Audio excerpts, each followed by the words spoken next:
हप्तामा 2 दिन 3 दिन छुट्टी हुँदा मात्र मजा आउने रहेछ। एक हप्तै छुट्टी भयो भने त यस्तो बोरिङ टिभी हेरेर बसिरहेको बेला तलको घन्टी बज्यो। कति छुट्टी भन्दै दिक्क लागेर टिभी हेर्दै थिएँ, टिभीको सुरमा घन्टी बजेकै बिर्सेछु। फेरि एकपल्ट टिङ टङ बज्दा पो झसक्क भएर यस्तो बाहिर हेर्छु त।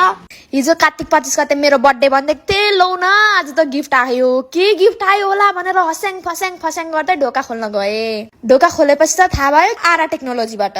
अहिलेसम्म एउटा गिफ्ट नपाएको मान्छेले टिकटकबाट पिआर प्याकेज पाउँदा त मेरो त मनमा यस्तो लड्डु फुट्यो नि। अब के रहेछ यसभित्र भनेर यस्तो क्युरियोसिटी बढ्यो नि मेरो त। अनि हतार यहाँ म अनबक्सिङ गर्नतिर लागे।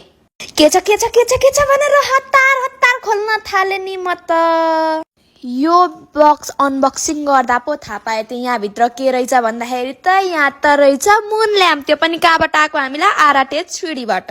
यता अनबक्सिङ गर्दै गर्दा हेर्छु त यहाँ त फोटो छ। फोटोवाला पनि मुन ल्याम्प हुन्छ भनेर एकछिन सक भयो। यस्तो हेर्छु मामु बाबाको पो फोटो रहेछ। अनि यता फर्किँदाखेरि त हाम्रो फोटो पनि थियो। सबैजना फ्यामिलीको फोटो भएको मुन ल्याम्प। यहाँ हेर्नु त बत्ती बलेको पनि। यो चाहिँ स्पिनिङ सबै कलर मल्टी कलर वाला मुन ल्याम्प हामीलाई पिआर प्याकेज आएको थियो। हजुरहरूको पनि कसैको बर्थडे या स्पेशल मान्छेलाई गिफ्ट दिनुपर्ने छ भने चाहिँ आराटेस 3D लाई सम्झिनु होला। त्यसको साथै all Nepal free home delivery पनि छ है। ल तिहारमा आफ्नो घरलाई रङ्गी बिचङ्गी बनाउने हो भने त मुन ल्याम्प घुमा